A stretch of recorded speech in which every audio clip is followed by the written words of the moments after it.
Hola, ¿qué tal? Gusto saludarlos a todos. En este audio voy a hablar del área de Wernicke y el área de Broca y la importancia que tiene cada una de ellas. Acompáñenme. Para empezar vamos a hablar de las funciones superiores. Son aquellas que hacen al hombre diferente de las otras especies, porque tenemos la capacidad de pensar, razonar y hablar. Las funciones superiores son noxias, praxias, lenguaje hablado y escrito. Bueno, pues comenzamos con el tema mecanismos cerebrales de la comprensión y expresión del lenguaje. Veamos que el lenguaje es la capacidad que tiene el ser humano para expresarse, para comunicarse de forma verbal, escrita, por medio de gestos, de señas o lenguaje corporal. Dentro del lenguaje encontramos fonemas, son las unidades de sonido básicas de un lenguaje que indican cambios de significado. Los morfemas, estas son las unidades mínimas de significado del habla, como palabras simples. La gramática son las reglas del lenguaje que determinan cómo puede combinarse y usarse los sonidos y las palabras para comunicar significado dentro de un mismo idioma.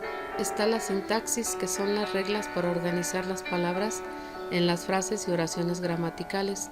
La semántica es el significado y la interpretación de las palabras, signos y estructura de una oración. Vamos a ver los mecanismos cerebrales. Dos regiones cerebrales son especialmente importantes para la comprensión y la producción del lenguaje.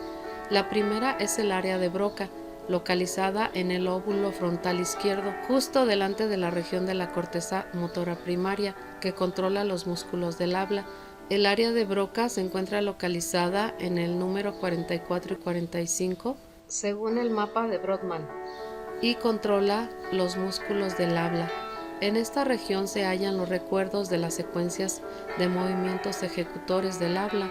En esta área se van a planificar y coordinar algunos patrones motores para la expresión de cada palabra o de frases cortas, como contar números, relatar alguna situación o experiencia y también cantar. El área de Broca se sitúa en la tercera circunvolución frente al hemisferio izquierdo. Para las personas zurdas se encuentra en el hemisferio derecho. El área de Broca se asocian a las siguientes funciones: control ejecutivo de la producción del lenguaje, construcción del lenguaje escrito y hablado, participa en el procesamiento semántico, es la encargada del procesamiento gramatical y también secuencia de elementos motores y construcción de elementos del árbol sintáctico de la producción verbal. Y después tenemos la segunda, que es el área de Wernicke, que se halla en la zona posterior del lóbulo superior. Está implicada en la percepción del habla. En el área de Wernicke se localizan las memorias de los sonidos de las palabras. Cada una de estas memorias se conecta a través del área posterior del lenguaje, con circuitos que contienen las memorias de las propiedades de lo que expresan cada palabra, con circuitos responsables de pronunciar las palabras. Desde Wernicke se consideró que la primera circunvolución temporal es el área del procesamiento auditivo y se atribuyen las siguientes funciones: el reconocimiento visual, funciones semánticas del lenguaje, contribuye en circuitos cerebrales implicados no solo en la comprensión del lenguaje, sino también con la producción, el reconocimiento auditivo de palabras, procesamiento fonológico y semántico, discriminación fonológica, conocimiento léxico y reconocimiento semántico de palabras. El área de Wernicke está marcada con el número 22. Es importante destacar que la capacidad para hablar o comprender no puede delimitarse en áreas localizadas, sino que estas capacidades están perfectamente coordinadas mediante circuitos cerebrales. El área de Broca está ligada al área de Wernicke para la comprensión del lenguaje. Para tener una comprensión es necesario que las áreas de Broca y Wernicke trabajen de forma unidas a través de un fascículo. Gracias a esta acción podemos realizar actividades como leer en voz alta, mantener conversaciones o cantar una canción mientras la estamos escuchando.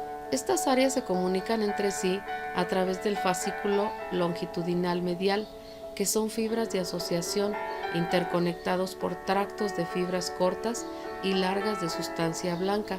La sustancia blanca es la mielina.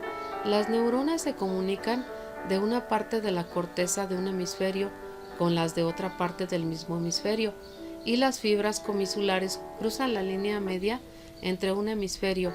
Este es el cuerpo calloso, y también ahí tenemos dónde está localizada el área y cómo están unidas a través del fascículo longitudinal medial. El neurólogo Wernicke fue el primero en descubrir un vínculo entre la producción y la imitación del lenguaje. Su hipótesis se basó en descubrir lesiones de esta región cerebral. Desde este punto de vista se considera el centro cerebral para la comprensión del lenguaje. Paul Broca fue un médico y antropólogo y descubrió que el área ubicada en la tercera circunvolución frontal izquierda es la responsable de la producción del lenguaje y que lesiones allí ubicadas producen afasia motora. En su honor, dicha región del cerebro es denominada área de Broca, y la afasia también con el mismo nombre, Broca, afasia de Broca. Ahora veamos qué es la afasia. La afasia es la pérdida parcial o completa de la capacidad de expresar o comprender el lenguaje hablado o escrito. Y existe pues la afasia de Broca y la afasia de Wernicke. La afasia de Broca es expresiva porque las personas entienden el significado de las palabras y saben cómo quieren responder, pero tienen dificultades para encontrar las palabras que quieren decir. Las palabras les salen lentamente y con mucho esfuerzo. También en ocasiones les salen groserías o malas palabras. Y la afasia de Wernicke es receptiva. Aquí nos dice que no vamos a presentar problemas en la articulación de palabras, pero no comprendemos lo que escuchamos. Cuando escuchamos algo se activa la corteza auditiva primaria en ambos hemisferios para reconocer y registrar la información de ambos oídos. La corteza auditiva primaria se conecta con el área de Wernicke, quien establece la relación entre los fonemas, que es la fonología, y participa en la estructura de los sonidos. La morfología estudia las partes de la oración con elementos como son el sustantivo, el artículo, el adjetivo, pronombres, verbos, etc. Y la sintáctica es el estudio de las relaciones entre palabras para formar oraciones y párrafos. La prosodia se encarga de enseñar cuál es la acentuación y la pronunciación correcta de cada palabra. Analiza cada palabra prestándole atención a los factores acústicos y fonéticos, a la frecuencia, a la intensidad y a la duración de cada palabra. También está la parte de la gramática. Ella se encarga de explicarte cómo debes decir cada palabra. Si estás leyendo, usas el acento ortográfico para guiarte, pero también hay rasgos no segmentales. Estos abarcan las vocales y consonantes del español con todas sus variantes, que te permiten saber cuál es la sílaba acentuada sin llevar tilde. Por ejemplo, examen, volumen, resumen, origen, joven, margen. Estas palabras en singular no se acentúan, pero sí en plural. La prosodia está presente en tu cerebro cada vez que tú hablas. De hecho, hemos aprendido a hablar correctamente gracias a ella. Hay dos tipos de prosodia. La prosodia lingüística es la que se rige por las normas de acentuación, ya como lo mencioné hace ratito. Desde que aprendes a hablar, te enseñan cómo debes pronunciar una palabra, cómo acentuarla y cuándo respirar a la hora de leer, además de respetar los signos de puntuación. Y también está la prosodia emocional. Pues aquí son los cambios en el tono que usas para hablar. Por ejemplo, si estás enojado, si estás preguntando, si estás afirmando, si hablas muy bajo o elevas la voz.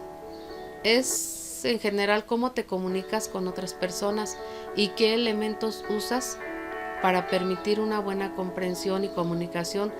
Recordemos que las dos áreas, tanto la de Broca como Wernicke, deben de estar unidas para poder comprender. La prosodia se compone del acento léxico para diferenciar las palabras que se escriben igual.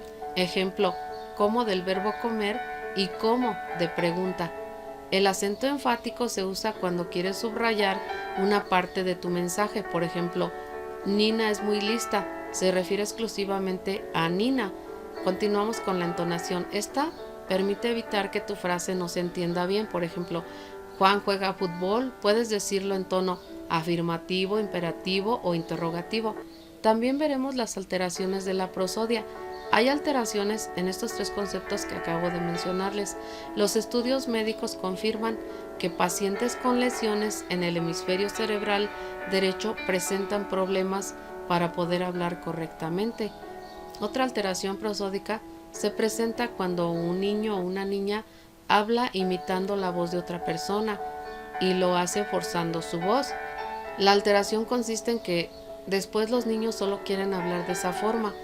No debería de ser así, ya que cada niño debe de desarrollar su propia forma de hablar.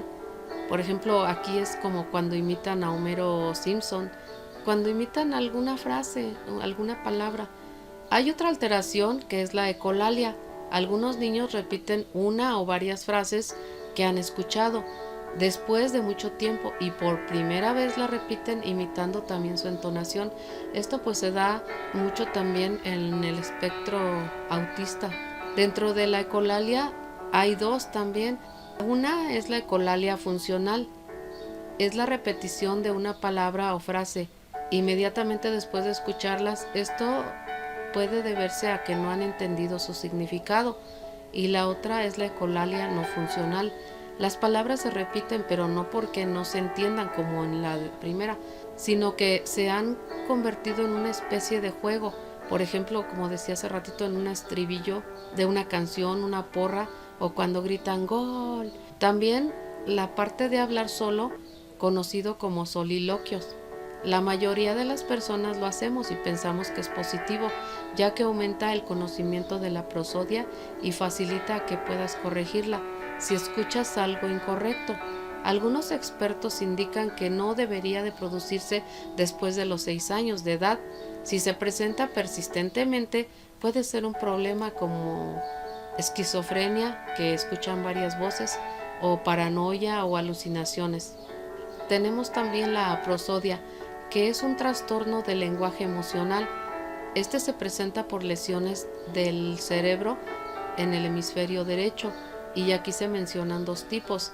La prosodia motora se manifiesta por una dificultad para expresar o transmitir aspectos emocionales del lenguaje, por poner un ejemplo como la apatía y la indiferencia. Y también está la prosodia sensorial, se manifiesta por una incapacidad para comprender los aspectos emocionales del lenguaje del que habla, no entendiendo el ritmo, el tono, el acento. Bueno, pues muchas gracias por acompañarme. Más adelante estaré subiendo otros audios de este tipo. Gracias y bendiciones.